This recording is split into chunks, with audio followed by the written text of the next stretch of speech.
mendengar beberapa kisah pengusaha sukses di dunia. Tapi tahukah pemirsa bahwa ternyata untuk meraih kesuksesan tidak harus dengan uang yang besar. Dibutuhkan tekad kuat, kemauan untuk maju, usaha tak kenal lelah, disertai dengan ide-ide sederhana dan inovatif. Plus doa kepada Tuhan, niscaya seseorang bisa meraih kesuksesan. Dan kali ini, On The Spot akan merangkum beberapa kisah mereka dalam orang-orang sederhana yang sukses.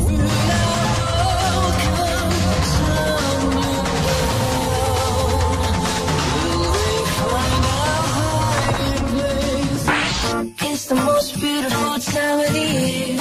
Lights fill the streets, spreading so much cheer. Keterbatasan biaya dan kurangnya fasilitas nyatanya tak mampu meredam impian dan tekad bulat seseorang untuk meraih kesuksesan. Seperti kisah Raini, gadis muda anak tukang beca. Ia berhasil wisuda dengan gelar lulusan terbaik.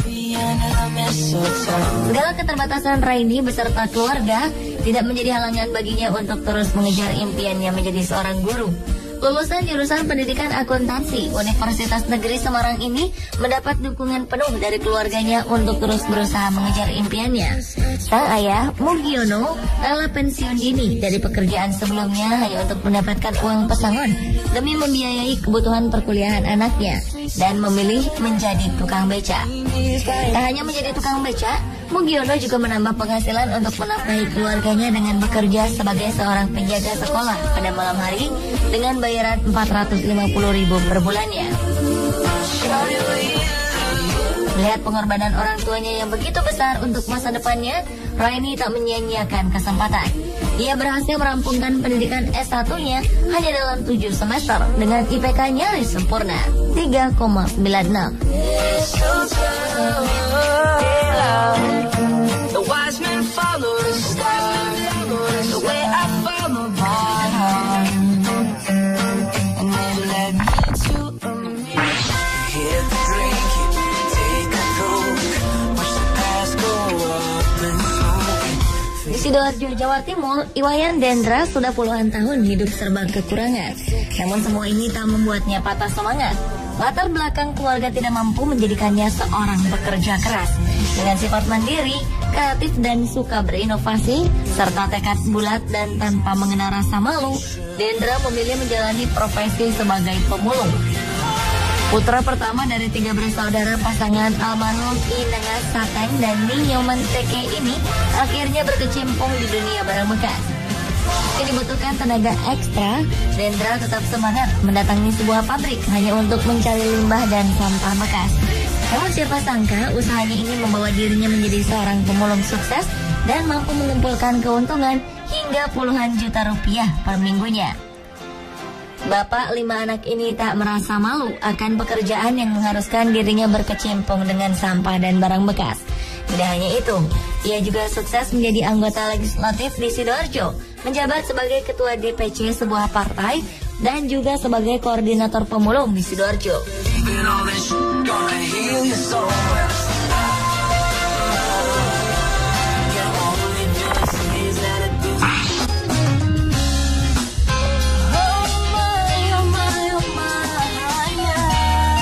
Bagi Anda pecinta Harry Potter tentu tak asing dengan sosok J.K. Rowling. Perempuan kelahiran Inggris ini hanyalah gadis biasa yang menemukan kecintaannya pada bidang menulis, khususnya cerita-cerita fantasi. Hingga pada Desember 1990, Rowling harus merelakan ibunya dipanggil oleh Yang Kuasa. Sejak saat itu ia pindah ke Porto, Portugal untuk mengajar bahasa Inggris. Hidup yang ia jalani tidaklah istimewa. Rowling hanya menghabiskan waktunya untuk menulis novel di kafe-kafe. Rowling muda bahkan sempat didiagnosis menderita depresi klinis dan sering mencoba untuk bunuh diri lantaran kisah asmaranya yang kandas.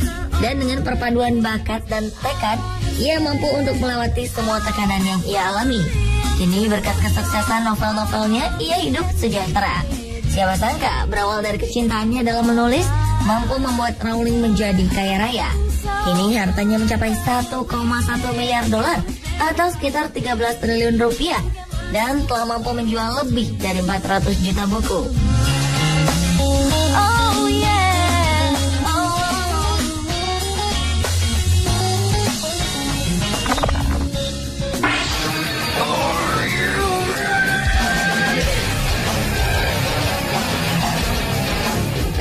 Fanatik heavy metal pasti tak asing dengan nama Ozzy Osbourne, vokalis band Black Sabbath yang juga dijuluki sebagai Godfather of Heavy Metal.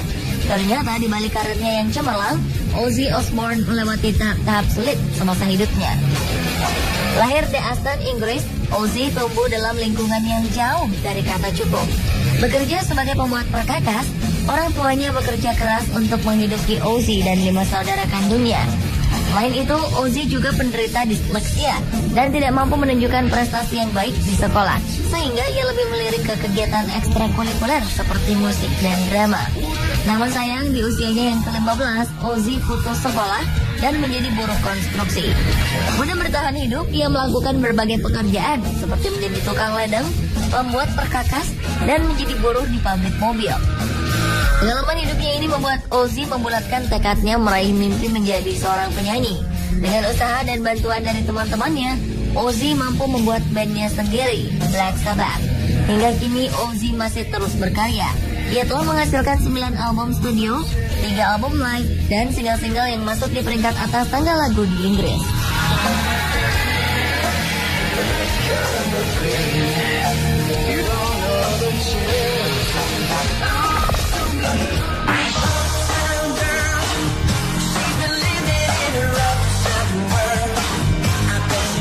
Anda pernah mendengar kata tip X? Cairan putih yang mudah kering ini menjadi alat tulis wajib para pekerja yang berkecimpung dalam bidang menulis. Alat ini mempermudah pekerjaan Anda tanpa harus mengetik atau menulis ulang saat Anda melakukan kesalahan. Gagasan awal munculnya tip X ini berawal dari seorang perempuan bernama Betty Graham yang bekerja sebagai sekretaris. Pada 1951, Betty bertugas mengetik dokumen-dokumen penting dengan menggunakan mesin tik. Tak jarang Betty melakukan kesalahan dalam mengetik yang mengharuskannya mengulang semuanya dari awal. Hingga pada suatu hari, Betty mengusung ide brilian dengan meramu cat putih dan kuas kecil. Betty mengoleskan cat ramuannya ini setiap kali ia melakukan kesalahan. Dan cat putih dengan kuas kecil yang ia beri nama Mistake Out ini sangat disukai teman-temannya. Penemuannya ini membuatnya mendapat dorongan dari para kerabat. Akhirnya Betty memutuskan untuk mendirikan usahanya sendiri dengan membangun sebuah pabrik Mistake Out. Pada 1972, usahanya mampu menjual setidaknya 5 juta botol Mistake Out setiap tahunnya. Dan menurut data, ketika Betty meninggal pada 1980, kekayaannya mencapai 475 juta dolar atau sekitar 5,6 triliun rupiah. Wow, siapa sangka kalau ide kecil itu bisa membuatnya kaya.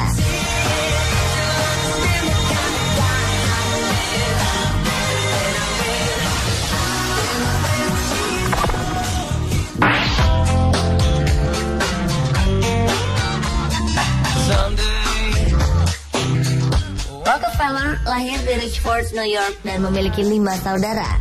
Keluarganya hidup sangat sederhana. Ayahnya adalah seorang pedagang keliling. Rockefeller kecil sering berjualan permen, bahkan menjadi pembantu di rumah para tetangganya. Setelah lulus dari bangku sekolah, Rockefeller mendapat pekerjaan di perpustakaan dengan penghasilan hanya $50 per 3 bulan atau hanya sekitar Rp600.000 pada saat itu. Di usianya yang masih sangat muda, Rockefeller merupakan pekerja keras. Dia selalu berpikir matang-matang sebelum bertindak. Setelah beberapa kali bekerja serabutan, ia akhirnya memiliki pekerjaan tetap sebagai asisten penjaga toko. Dan dengan tekad kuat untuk maju, ia memilih untuk mendirikan usaha bersama temannya, Maurice B. Clark. Keduanya membangun usaha kilang minyak yang dikerjakan secara manual bersama-sama dengan 2 karyawannya. Dari hasil pendapatannya, Rockefeller mampu membeli perusahaan Clark Brothers dan menamainya Rockefeller and Andrews. Terus-menerus menekuni bisnis yang ia bangun dari dasar, kini Rockefeller mampu mendirikan perusahaan Standard Oil dan menjadi miliarder pertama di dunia.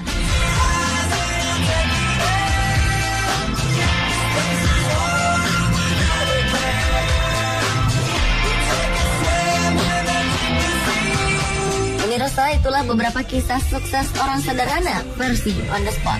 Halangan dan rintangan bukanlah alasan untuk kita berhenti dan menyerah. Disitulah tekad kita diuji. Jika orang lain bisa mewujudkan mimpi, sudah pasti kita juga mampu meraihnya.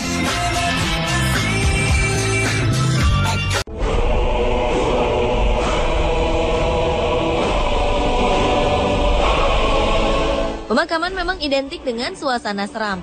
Bagi banyak orang, pemakaman merupakan tempat yang memiliki energi negatif sehingga harus dihindari. Seperti beberapa pemakaman di dunia berikut ini.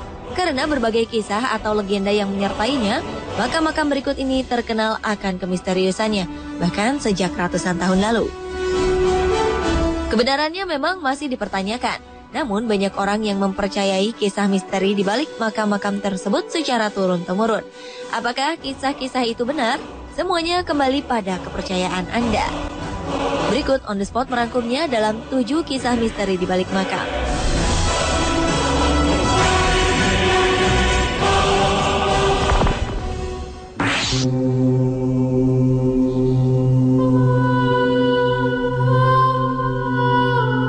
Sebelum mengetahui kisahnya, para pelancong yang melihat nisan di pemakaman Shankill, Lurgan Craigavon, Inggris ini pasti akan bertanya-tanya. Di nisan tertulis, Marjorie McCall, live once, buried twice, yang artinya hidup sekali namun dikubur 2 kali. Tulisan ini bukan tanpa alasan. Wanita yang dimaksud kabarnya pernah bangkit dari kuburnya setelah dipastikan meninggal karena demam parah yang diakibatkan oleh suatu virus atau penyakit pada tahun 1705. Wanita yang berasal dari Irlandia ini dikubur bersama sebuah cincin yang sangat mahal. Cincin ini tak bisa dilepas karena jarinya sudah membengkak. Beberapa waktu kemudian ada perampok yang menggali kuburan Marjorie untuk mengambil cincinnya. Saat para perampok memotong jarinya untuk mengambil cincin, wanita ini tiba-tiba duduk dan berteriak. Konon ia pun berjalan sampai ke rumahnya. Ketika itu sang suami yang seorang dokter tengah bersama dengan anak-anaknya. Betapa terkejutnya mereka melihat Marjorie kembali hidup.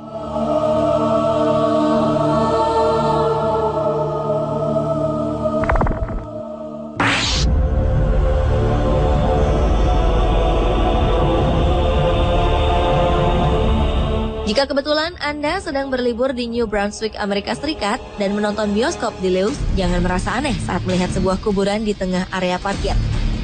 Menurut legenda, ini adalah kuburan wanita bernama Mary Ellis yang meninggal tahun 1828. Area ini merupakan bagian dari hutan di mana Mary Ellis dikuburkan. Kuburan ini berada 2 meter lebih tinggi dibanding permukaan tanah sekitarnya. Konon, seorang pelaut pernah jatuh cinta pada wanita tua itu. Sang pelaut berjanji akan kembali ke pelukan Mary setelah melaut.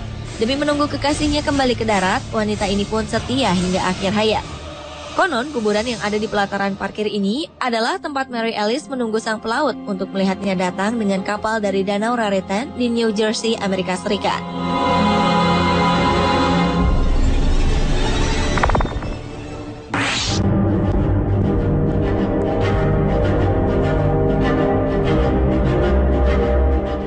Selanjutnya ada 2 kuburan misterius di pemakaman Portland, Oregon, Amerika Serikat. Selama setengah abad, makam ini ditutup untuk umum tanpa banyak orang yang tahu apa kisah di baliknya. Hingga akhirnya kisahnya pun terungkap. Adalah pengrajin kayu bernama George Ray yang memiliki istri bernama Charlotte Crawford. Kemudian Charlotte mengalami sakit jiwa lalu meninggal pada tahun 1914. Ketika itu George Ray berjanji untuk terus setia padanya seumur hidup. Namun di tahun yang sama, George Ray menikahi Elizabeth Maxwell, pelayan yang berbeda usia dengannya 25 tahun. 4 tahun kemudian Ray meninggal dan ia meminta untuk dikubur di sebelah sang istri, Charlotte Crawford. Kini makam itu dibuka untuk umum selama 90 menit setiap tahunnya. Lalu, mengapa hanya 90 menit? Ya, itulah yang menjadi misteri hingga sekarang.